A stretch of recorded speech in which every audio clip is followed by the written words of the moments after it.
तो प्यारे बच्चों, आपके अपने YouTube चैनल टारगेट बोर्ड में एक बार फिर से आप सभी लोगों का बहुत बहुत स्वागत है। तो आज हम लोग देखेंगे 2020 के क्वेश्चन पेपर को, जिसमें आज हम आपको हिंदी के क्वेश्चन पेपर को सॉल्व करके बताएंगे। हिंदी के क्वेश्चन में 2020 में जितने सारे भी प्रश्न पूछे गए थे, सारे प्रश्न का उत्तर हम आपको इस वीडियो में बताएंगे। तो जैसा कि आप सभी लोग जान रहे हैं कि बारी बारी से करके हर एक सब्जेक्ट का प्रीवियस ईयर का क्वेश्चन का सोल्यूशन हम आपको बता रहे हैं। साइंस का बता चुके हैं, सोशल साइंस का बता चुके हैं, आज हम आपको हिंदी का बता रहे हैं। इसके बाद संस्कृत का भी बताएंगे, मैथ का भी बताएंगे। 2020 के अलावा 2019 का भी कराएंगे, 2018 का भी कराएंगे। जितने सारे भी प्रीवियस ईयर के क्वेश्चन जो आपके लिए काफ़ी ज़्यादा महत्वपूर्ण है, हर एक क्वेश्चन आपको हम कराएंगे। तो चिंता करने की कोई बात नहीं है, हम आपको एग्जाम के पहले पूरी तैयारी करवा देंगे। तो चलिए हम लोग 2020 के हिंदी के क्वेश्चन पेपर को देखेंगे, जिसमें कुल 60 क्वेश्चन है। 60 में से पहले 50 क्वेश्चन का आंसर बनाना रहता था, लेकिन इस बार से 100 क्वेश्चन कर दिया है। 100 में 50 का आंसर आपको देना रहता है। तो चलिए हम लोग 60 क्वेश्चन को देखेंगे और 60 क्वेश्चन का आंसर हम आपको बहुत ही सरल भाषा में, बहुत ही बारीकी से आपको समझा करके बताएंगे। तो चलिए हम लोग बारी बारी से शुरू करते हैं। तो यदि आप लोग चैनल पर नए हैं, पहली बार वीडियो देख रहे हैं, तो चैनल को जरूर सब्सक्राइब कर लीजिएगा, ताकि आगे के भी सभी वीडियो का नोटिफिकेशन आपको मिल सके जैसे ही हम वीडियो अपलोड करते हैं। तो चलिए पहले नंबर क्वेश्चन से हम लोग शुरू करेंगे। तो पहला नंबर क्वेश्चन कह रहा है कि इनमें से शुद्ध वाक्य कौन है। आपको शुद्ध और अशुद्ध का पहचान करना है। बताइए शुद्ध वाक्य कौन है। राम ने पुस्तक खरीदा, कि राम पुस्तक खरीदा, कि राम ने पुस्तक खरीदी, कि इनमें से सभी। बताइए पहला का कौन सा ऑप्शन सही होगा। तो ध्यान रखिएगा, राम ने पुस्तक खरीदी, यह शुद्ध वाक्य है, क्योंकि पुस्तक खरीदी, पुस्तक के अनुसार यहाँ पर खरीदी लगा है। ये मत सोचिएगा कि राम के अनुसार यहाँ पर खरीदी होगा तो राम के अनुसार खरीदा हो जाएगा, नहीं, पुस्तक के अनुसार खरीदी लगेगा। पहला का सी नंबर ऑप्शन सही होगा। चलिए दूसरा नंबर क्वेश्चन कह रहा है कि नागरी लिपि के लेखक कौन है। इस प्रकार का क्वेश्चन हर एक बार पूछा जाता है। आपको पाठ का नाम दे देगा और उसका लेखक के बारे में पूछ देगा। अगर कविता का नाम दिया तो उसके कवि के बारे में आपसे पूछ देगा। तो जितने सारे भी आपके हिंदी के बुक में कविता और कहानी है, सारे का लेखक का नाम और कवि का नाम आप लोग ध्यान रखिएगा, अच्छे तरीके से याद कर लीजिएगा। तो बताइए नागरी लिपि के लेखक कौन है। दूसरा का कौन सा ऑप्शन सही होगा। तो आप सभी को पता होगा, यदि याद होगा तो, कि नागरी लिपि के लेखक गुणाकर मूल्य है। दूसरा का सी नंबर ऑप्शन सही हो जाएगा। चलिए तीसरा नंबर क्वेश्चन, बहादुर का पूरा नाम क्या है। सारे क्वेश्चन हम आपको पहले रिवाइज करवा चुके हैं। बताइए बहादुर का पूरा नाम क्या है। तो आप सभी लोगों को पता होगा कि बहादुर का पूरा नाम दिल बहादुर है। ठीक है, तीसरा का बी नंबर ऑप्शन सही होगा, बहादुर का पूरा नाम दिल बहादुर है। अब चलिए चौथा नंबर क्वेश्चन देखेंगे कि परिमाणवाचक विशेषण इनमें से कौन है। बताइए जो परिमाण का बोध करा रहा है। तो नया नहीं होगा, पांच नहीं होगा, सुंदर नहीं होगा, थोड़ा सा। देखिए थोड़ा सा किसी भी परिमाण का बोध करा रहा है, जैसे थोड़ा हो गया, ज्यादा हो गया, इससे कहते हैं परिमाणवाचक विशेषण। तो चौथा का सी नंबर ऑप्शन सही हो जाएगा। पांचवा नंबर क्वेश्चन कह रहा है कि परंपरा का ज्ञान किनके लिए आवश्यक होता है। बताइए परंपरा का ज्ञान किनके लिए आवश्यक होता है। तो आप लोग पढ़े होंगे परंपरा के मूल्यांकन वाले चैप्टर में कि परंपरा का ज्ञान उनके लिए आवश्यक होता है जो लकीर के फकीर न होकर क्रांतिकारी साहित्य की रचना करते हैं। ठीक है, जो लकीर के फकीर न होकर क्रांतिकारी साहित्य की रचना करते हैं, उनके लिए परंपरा का ज्ञान आवश्यक होता है। पांचवा का सी नंबर ऑप्शन सही हो जाएगा। चलिए छठा नंबर क्वेश्चन, काफी आसान क्वेश्चन है। बताइए मछली लेकर कौन भाग गया था। मछली लेकर के कौन भाग गया था। भग्गू भागा था, कि संतू भागा था, कि जग्गू भागा था, कि बंतू भागा था। तो आप सभी लोग पढ़े होंगे कि मछली लेकर के संतू भाग गया था। ठीक है, छठा का बी नंबर ऑप्शन सही हो जाएगा। आपसे पूछा जा सकता है कि मछली लेकर क्यों भागा था। तो मछली लेकर कुएं में डालने के लिए भागा था। आप लोग कहानी में पढ़े होंगे तो आपको याद होगा। संतू मछली लेकर इसलिए भागा था क्योंकि वह मछली को पालना चाहता था, इसलिए वह कुएं में डालना चाहता था। इसलिए छठा का बी नंबर ऑप्शन सही होगा। सातवां नंबर क्वेश्चन कह रहा है कि हिंदी भाषा की लिपि क्या है। बताइए काफी आसान आसान क्वेश्चन पूछे गए थे। आप लोग जरूर बताइएगा लास्ट में कि आप लोग का कितना आंसर इसमें से सही हो रहा है। बताइए सातवां नंबर क्वेश्चन, हिंदी भाषा की लिपि क्या है। तो बहुत ही ज्यादा आसान है, हिंदी भाषा की लिपि देवनागरी होता है। सातवां का बी नंबर ऑप्शन सही हो जाएगा। चलिए जल्दी जल्दी से आप लोग नीचे लाइव चैट में बताते चलिए किसका कौन सा आंसर सही होगा। आठवां नंबर क्वेश्चन, बिरजू महाराज के चाचा का नाम क्या था। बताइए बिरजू महाराज के चाचा का क्या नाम था। तो आप सभी लोग पढ़े होंगे पंडित बिरजू महाराज वाला चैप्टर में कि बिरजू महाराज के चाचा का नाम शंभू महाराज था। आठवां का ए नंबर ऑप्शन सही होगा, बिरजू महाराज के चाचा का नाम शंभू महाराज था। चलिए नौवां नंबर क्वेश्चन कह रहा है कि जारशाही कहाँ थी। बताइए जारशाही कहाँ थी, रूस में, कि फ्रांस में, कि जापान में, कि चीन में। नौवां का कौन सा ऑप्शन सही होगा। तो आप सभी लोग को पता होगा, या फिर जिनको नहीं पता है जान लीजिए कि जारशाही रूस में था। ठीक है, नौवां का ए नंबर ऑप्शन सही हो जाएगा। जारशाही कहाँ था। तो जारशाही रूस में था। चलिए अब 10वें नंबर क्वेश्चन की तरफ हम लोग बढ़ेंगे। दोहा कोश किसकी रचना है। बताइए काफी ज्यादा महत्वपूर्ण क्वेश्चन है कि दोहा कोश किसकी रचना है। तो आप लोग ध्यान रखिएगा, दोहा कोश सरहपाद की रचना है। 10वां का ए नंबर ऑप्शन सही होगा। दोहा कोश किसकी रचना है। तो ए नंबर ऑप्शन सही होगा, गृहपात की रचना है। 11 नंबर क्वेश्चन हम लोग देख लेंगे, महात्मा गांधी के पिता का क्या नाम था? बताइए महात्मा गांधी के पिता का क्या नाम था? तो आप सभी लोगों को पता होगा कि महात्मा गांधी के पिता का नाम था करमचंद गांधी, यानी कि डी नंबर ऑप्शन सही हो जाएगा। चलिए 12 नंबर क्वेश्चन, राजगृह में कौन सा समास है? बताइए 12 का कौन सा ऑप्शन सही होगा? राजगृह में कौन सा समास है? तो देखिए राजगृह अगर इसको अलग अलग करेंगे तो क्या होगा, राजा का गृह, राजा का घर, तो यह कौन समास हो जाएगा? यह तत्पुरुष समास हो जाएगा। ठीक है, 12 का ए नंबर ऑप्शन सही हो जाएगा। राजगृह में कौन समास है? तो तत्पुरुष समास है। चलिए 13 नंबर क्वेश्चन कह रहा है कि निम्नलिखित में कौन सर्वनाम है? सर्वनाम किसको कहते हैं? सर्वनाम उसे कहते हैं जो संज्ञा के बदले में प्रयुक्त होता है। तो इसमें देखिए कि संज्ञा के बदले में कौन प्रयुक्त हो रहा है? तो राजेंद्र, या तो संज्ञा हो गया, पुस्तक संज्ञा हो गया, सीता संज्ञा हो गया, लेकिन जो मैं शब्द हो गया यह संज्ञा के बदले में आ रहा है, इसलिए सर्वनाम हो जाएगा। 13 का सी नंबर ऑप्शन सही हो जाएगा। चलिए 14 नंबर क्वेश्चन कह रहा है कि गुरु नानक किस भक्ति धारा के कवि हैं? बताइए, काफी ज्यादा महत्वपूर्ण क्वेश्चन है। गुरु नानक किस भक्ति धारा के कवि हैं? तो ध्यान रखिएगा, गुरु नानक निर्गुण भक्ति धारा के कवि हैं। ठीक है, बी नंबर ऑप्शन सही होगा। गुरु नानक किस भक्ति धारा के कवि हैं? तो 14 का बी नंबर ऑप्शन सही होगा, निर्गुण भक्ति धारा के। 15 नंबर क्वेश्चन कह रहा है कि रसखान दिल्ली से कहाँ चले गए थे? बताइए, काफी ज्यादा महत्वपूर्ण क्वेश्चन, रसखान दिल्ली से कहाँ चले गए थे? बताइए कौन सा ऑप्शन सही होगा? तो ध्यान रखिएगा, रसखान दिल्ली से कहाँ गए थे? ब्रजभूमि गए थे। 15 का सी नंबर ऑप्शन सही होगा, रसखान दिल्ली से ब्रजभूमि गए थे।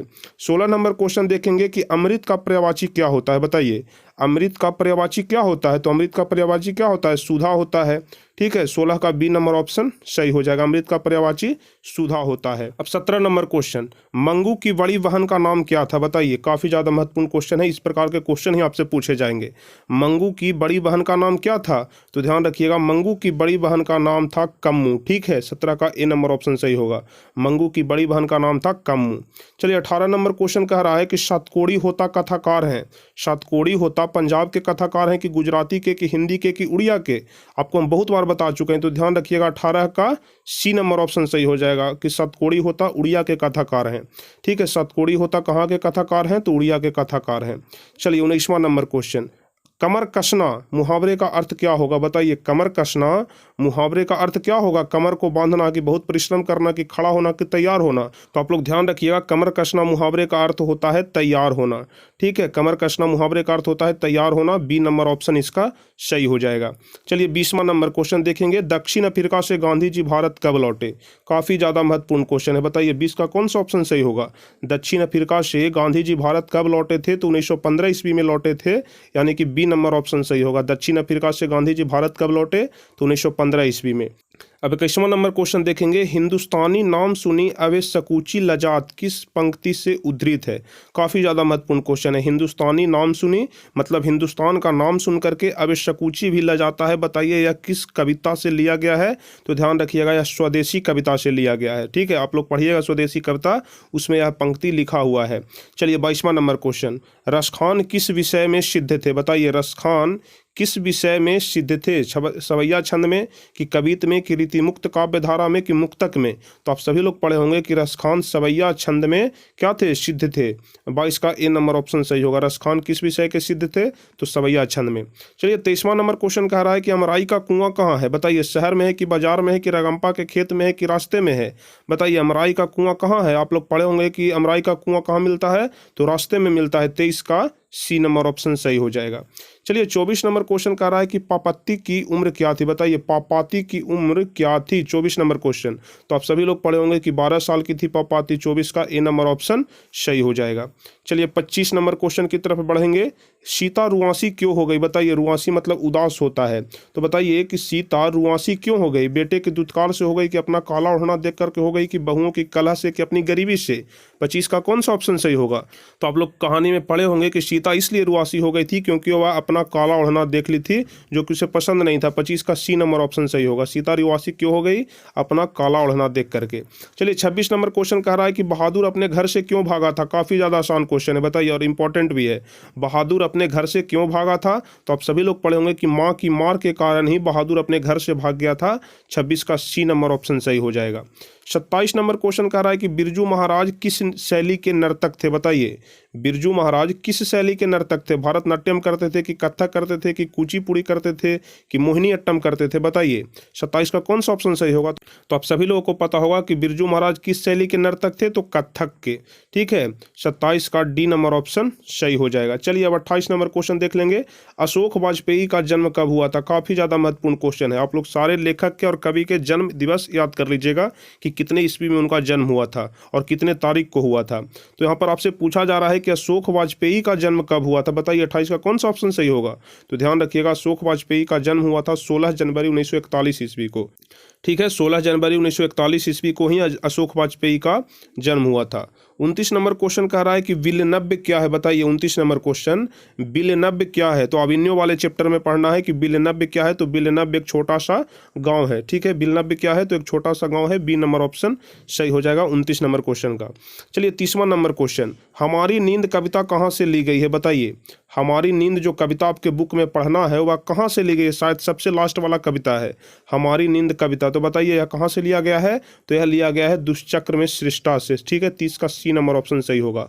हमारी नींद कविता कहाँ से ली गई है? तो दुष्चक्र में सृष्टा से। चलिए 31 नंबर क्वेश्चन कह रहा है कि मेघदूत का जर्मन में अनुवाद किसने किया था, बताइए। मेघदूत का जर्मन में अनुवाद किसने किया था? 31 का कौन सा ऑप्शन सही होगा? तो ध्यान रखिएगा, मैक्स मूलर ने ही मेघदूत का जर्मन में अनुवाद किया था। 31 का सी नंबर ऑप्शन सही हो जाएगा। मेघदूत का जर्मन में अनुवाद किसने किया था? तो मैक्स मूलर ने। चलिए 32 नंबर क्वेश्चन कह रहा है कि मगम्मा को किससे विवाद था? यह जो मगम्मा वाला चैप्टर है ना, इससे बहुत सारा क्वेश्चन पूछा जाता है। इसको अपने दिमाग में दम रखिएगा, इसको पूरे अच्छे तरीके से आप लोग याद कर लीजिएगा। मगम्मा को किससे विवाद था? बेटे से था कि पोते से था कि सास से था कि बहू से था, बताइए। 32 का कौन सा ऑप्शन सही होगा? तो आप लोग पढ़े होंगे कि मगम्मा को अपने बहू से ही विवाद था, ठीक है। 32 का बी नंबर ऑप्शन सही होगा। 33 नंबर क्वेश्चन कह रहा है कि लक्ष्मी के पति का क्या नाम था? लक्ष्मी के पति का क्या नाम था? तो आप लोग पढ़े होंगे कि लक्ष्मी के पति का नाम लक्ष्मण था, ठीक है। 33 का बी नंबर ऑप्शन सही होगा। लक्ष्मी के पति का नाम लक्ष्मण था। अब 34 नंबर क्वेश्चन कह रहा है कि किस नदी के बांध के नीचे लक्ष्मी का घर था? यह वाला क्वेश्चन भी बहुत कॉमन क्वेश्चन है, बार बार पूछा जाता है कि किस नदी के बांध के नीचे लक्ष्मी का घर था? तो देवी नदी के नीचे, ठीक है। देवी नदी के बांध के नीचे लक्ष्मी का घर था, आप लोग ध्यान रखिएगा। 35 नंबर क्वेश्चन देखेंगे कि पापाती बेहोश क्यों हो पड़ी थी, बताइए। 35 नंबर क्वेश्चन कह रहा है कि पापाती बेहोश क्यों हो पड़ी थी? तो इसलिए बेहोश हुई थी क्योंकि उसको बहुत तेज बुखार था, तो तेज बुखार के कारण ही पापाती बेहोश हो गई थी। 36 नंबर क्वेश्चन कह रहा है कि शुद्ध शब्द इनमें से कौन सा है, बताइए। यहाँ पर प्रकृति का शुद्ध शब्द आपको चुनना है कि प्रकृति शुद्ध रूप से कैसे लिखा होगा। तो ध्यान रखिएगा, प्रकृति को शुद्ध शब्द में यदि हम लोग लिखेंगे तो इस प्रकार से लिखाएगा। 36 का ए नंबर ऑप्शन सही हो जाएगा। चलिए अब 37 नंबर क्वेश्चन जो कि उपसर्ग से है, बताइए। उपसर्ग और प्रत्यय से 37 नंबर क्वेश्चन है कि परिश्रम में कौन उपसर्ग है, बताइए। परिश्रम में कौन उपसर्ग है? तो उपसर्ग किसी भी शब्द के पहले लगता है, तो श्रम के पहले क्या लगा हुआ है? परि लगा हुआ है, तो इसलिए परिश्रम में परि उपसर्ग हो जाएगा। 37 का ए नंबर ऑप्शन सही होगा। 38 नंबर क्वेश्चन कह रहा है कि हाथ खाली होना मुहावरे का क्या अर्थ होगा, बताइए। हाथ खाली होना, देखते होंगे यदि कोई गरीब व्यक्ति रहता होगा, उसके पास यदि पैसा नहीं रहता है तो वो बोलता है कि मेरा हाथ खाली हो गया, मतलब गरीब हो गया, ठीक है। 38 का डी नंबर ऑप्शन सही होगा। हाथ खाली होना मतलब गरीब हो जाना। चलिए 39 नंबर क्वेश्चन, अवकाश शब्द में कौन सा उपसर्ग है? अवकाश में कौन सा उपसर्ग है? उपसर्ग और प्रत्यय से भी बहुत सारे क्वेश्चन आपके एग्जाम में पूछे जाएंगे, आप लोग ध्यान रखिएगा। चलिए तो बताइए अवकाश में कौन सा उपसर्ग है? तो अवकाश में अब उपसर्ग है, ठीक है। 39 का बी नंबर ऑप्शन सही होगा। अवकाश में कौन सा उपसर्ग है? तो अब उपसर्ग है। चलिए अब 40 नंबर क्वेश्चन की तरफ बढ़ेंगे जो कि काफी ज्यादा आसान क्वेश्चन है। हिरोशिमा किस देश में है, बताइए। हिरोशिमा किस देश में है? तो आप सभी लोगों को पता होगा कि हिरोशिमा जापान का एक शहर है जिस पर कि अमेरिका ने परमाणु बम गिराया था, हिरोशिमा और नागासाकी पर। तो हिरोशिमा कहाँ पर है? तो जापान में है, ध्यान रखिएगा। अब 41 नंबर क्वेश्चन कह रहा है कि शिक्षा और संस्कृति के लेखक कौन है, बताइए। शिक्षा और संस्कृति किसकी रचना है? तो बहुत ही ज़्यादा आसान है, आपके जो पहला नंबर बुक है गोधूली, उसके सबसे लास्ट में पढ़ना है शिक्षा और संस्कृति, जिसके लेखक कौन है? महात्मा गांधी है। तो शिक्षा और संस्कृति किसकी रचना है? तो महात्मा गांधी की। चलिए 42 नंबर क्वेश्चन, भारत से हम क्या सीखें क्या है, बताइए। एक निबंध है कि भाषण है कि कहानी है कि व्यक्ति चित्र है? 42 का कौन सा ऑप्शन सही होगा? भारत से हम क्या सीखें, तो भारत से हम क्या सीखें क्या है? निबंध है, ठीक है। 42 का ए नंबर ऑप्शन सही हो जाएगा। 43 नंबर क्वेश्चन कह रहा है कि मैक्स मूलर को वेदांतियों का भी वेदांती किसने कहा है, बताइए। मैक्समूलर को वेदांतियों का भी वेदांती किसने कहा है? तो ध्यान रखिएगा, स्वामी विवेकानंद ने मैक्समूलर को वेदांतियों का भी वेदांती कहा है। 43 का कौन सा ऑप्शन सही होगा? B number option. ठीक है, मैक्समूलर को वेदांतियों का भी वेदांती स्वामी विवेकानंद ने कहा है। 44 नंबर क्वेश्चन कह रहा है कि दधीची की हड्डी से क्या बना था? काफी आसान क्वेश्चन है। दधीची की हड्डी से क्या बना था? तो आप सभी लोगों को पता होगा कि दधीची की हड्डी से इंद्र का वज्र बना था, यानी कि ए नंबर ऑप्शन सही होगा 44 नंबर क्वेश्चन का। अब 45 नंबर क्वेश्चन भी काफी आसान क्वेश्चन है कि श्रम विभाजन और जाति प्रथा के लेखक कौन है? पहले नंबर चैप्टर से है, बताइए श्रम विभाजन और जाति प्रथा के लेखक कौन है? तो श्रम विभाजन और जाति प्रथा के लेखक भीमराव अंबेडकर है। 45 का ए नंबर ऑप्शन सही हो जाएगा। चलिए 46 नंबर क्वेश्चन, बाबा साहब भीमराव अंबेडकर का जन्म कब हुआ था? यह भी क्वेश्चन जो है वह श्रम विभाजन और जाति प्रथा से ही लिया गया है। बाबा साहब भीमराव अंबेडकर का जन्म कब हुआ था? तो ध्यान रखिएगा, बाबा साहब भीमराव अंबेडकर का जन्म हुआ था 14 अप्रैल 1891 ईस्वी में। 46 का ए नंबर ऑप्शन सही होगा। बाबा साहब भीमराव अंबेडकर का जन्म 14 अप्रैल 1891 ईस्वी में हुआ था। 47 नंबर क्वेश्चन कह रहा है कि 20 के दांत कहानी के रचयिता कौन है? 20 के दांत कहानी के रचयिता कौन है? तो अब जाहिर सी बात है दूसरा नंबर चैप्टर है। 20 के दांत कहानी के रचयिता नलिन बिलोचन शर्मा है। ठीक है, बी नंबर ऑप्शन सही हो जाएगा। तो आप लोग याद रखिएगा, 20 के दांत कहानी के रचयिता नलिन बिलोचन शर्मा है। चलिए 48 नंबर क्वेश्चन कह रहा है कि मैक्स मूलर के अनुसार सच्चे भारत के दर्शन कहाँ हो सकते हैं? बताइए 48 नंबर क्वेश्चन, मैक्स मूलर के अनुसार सच्चे भारत के दर्शन कहाँ हो सकते हैं? तो सच्चे भारत का दर्शन कहाँ होता है? गाँव में होता है, इसलिए इसका सी नंबर ऑप्शन सही हो जाएगा। सच्चे भारत का दर्शन गाँव में होता है। 49 नंबर क्वेश्चन कह रहा है कि पराजय में कौन सा उपसर्ग है? बताइए, उपसर्ग से अभी तक देख रहे हैं कि 3-4 क्वेश्चन पूछा जा चुका है, इसलिए हम आपको बोल रहे हैं कि उपसर्ग प्रत्यय वाले सारे क्वेश्चन आप लोग ध्यान से देख लीजिएगा। ऐसे हम व्याकरण के सारे क्वेश्चन करवा देंगे, जितने सारे भी व्याकरण में जहां से भी क्वेश्चन पूछता है सारे क्वेश्चन हम आपको करवा देंगे। बताइए पराजय में कौन सा उपसर्ग है? तो आप लोग ध्यान रखिएगा, पराजय में परा उपसर्ग है। 49 का बी नंबर ऑप्शन सही होगा, पराजय में परा उपसर्ग है। चलिए 50 नंबर क्वेश्चन कह रहा है कि किसने कहा था कि सब पुराने अच्छे नहीं होते और सब नए खराब नहीं होते? यह कथन किनका है? बताइए, यह कथन किनका है कि सब पुराने अच्छे नहीं होते और सब नए खराब नहीं होते? यह कथन किनका है? तो यह कथन कालिदास का है। आप लोग ध्यान रखिएगा। ठीक है, यह कथन किनका है? तो कालिदास का है। चलिए अब एक कॉमन नंबर क्वेश्चन कह रहा है कि अविन्यो किस नदी पर स्थित है? अविन्यो किस नदी पर स्थित है? बहुत ही आसान क्वेश्चन है। तो अविन्यो रोन नदी पर स्थित है। ठीक है, कॉमन का ए नंबर ऑप्शन सही होगा। अविन्यो कहाँ स्थित है? तो आप लोग ध्यान रखिएगा, रोन नदी पर। 52 नंबर क्वेश्चन कह रहा है कि मछली कहानी में किस वर्ग का जीवन वर्णित है? मछली कहानी में किस वर्ग का जीवन वर्णित है? तो मछली कहानी में मध्यम वर्ग का जीवन वर्णित है। 52 का सी नंबर ऑप्शन सही हो जाएगा। चलिए अब 53 नंबर क्वेश्चन, बिरजू महाराज की ख्याति किस रूप में है? बताइए, बिरजू महाराज की ख्याति किस रूप में है? नर्तक के रूप में, कि तबला वादक के रूप में, कि संतूर वादक के रूप में, कि शहनाई वादक के रूप में? तो आप लोग ध्यान रखिएगा, बिरजू महाराज की ख्याति नर्तक के रूप में है। अगर आपसे पूछा जाता है कि शहनाई वादक के रूप में किनकी ख्याति है, तो आप लोग ध्यान रखिएगा बिस्मिल्लाह खां की। यह भी आपके चैप्टर में ही पढ़ना है। ठीक है, जिसके शीर्षक का नाम है नौबत खाने में इबादत, उसमें शहनाई वादक के बारे में बताया गया है, जिसमें कि उस्ताद बिस्मिल्लाह खां के बारे में बताया गया है। लेकिन यहाँ पर आपसे बिरजू महाराज के बारे में पूछ रहा है, तो ध्यान रखिएगा बिरजू महाराज की ख्याति किस रूप में है? तो नर्तक के रूप में।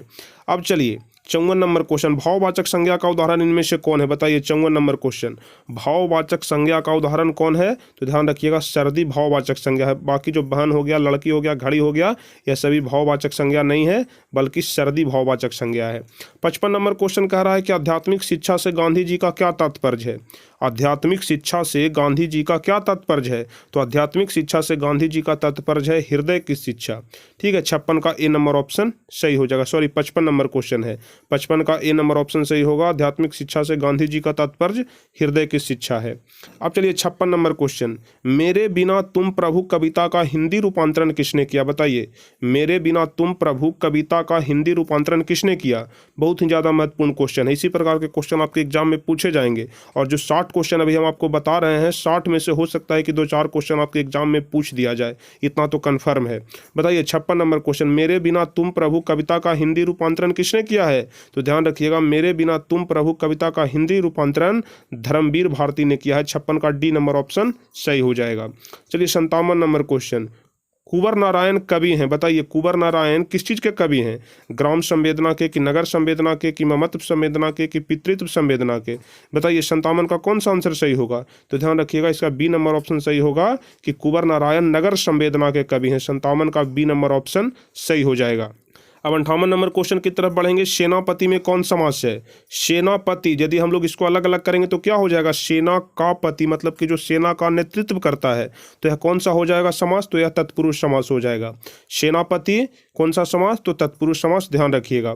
चलिए, अगर देखिए समास में हम आपको बताए थे कि अगर उसको अलग अलग करेंगे, अगर बीच में कारक का कोई भी चिन्ह आ जाए तो वह तत्पुरुष समास हो जाएगा। इस बात को आप लोग ध्यान रखिएगा। अब 59 नंबर क्वेश्चन कह रहा है कि मित्र शब्द का भाववाचक संज्ञा क्या होगा? तो ध्यान रखिएगा, मित्र का भाववाचक संज्ञा क्या होता है? मित्रता होता है। ठीक है, 59 का बी नंबर ऑप्शन सही होगा। मित्र का भाववाचक संज्ञा मित्रता हो जाएगा। अब 60 और सबसे लास्ट नंबर क्वेश्चन देख लेंगे हम लोग कि जनतंत्र का जन्म शीर्षक कविता के कवि का क्या नाम है? जनतंत्र का जन्म शीर्षक कविता के कवि का क्या नाम है? तो ध्यान रखिएगा, 60 का ए नंबर ऑप्शन सही हो जाएगा, रामधारी सिंह दिनकर। जनतंत्र का जन्म किनके द्वारा लिखा गया है? तो रामधारी सिंह दिनकर के द्वारा लिखा गया है।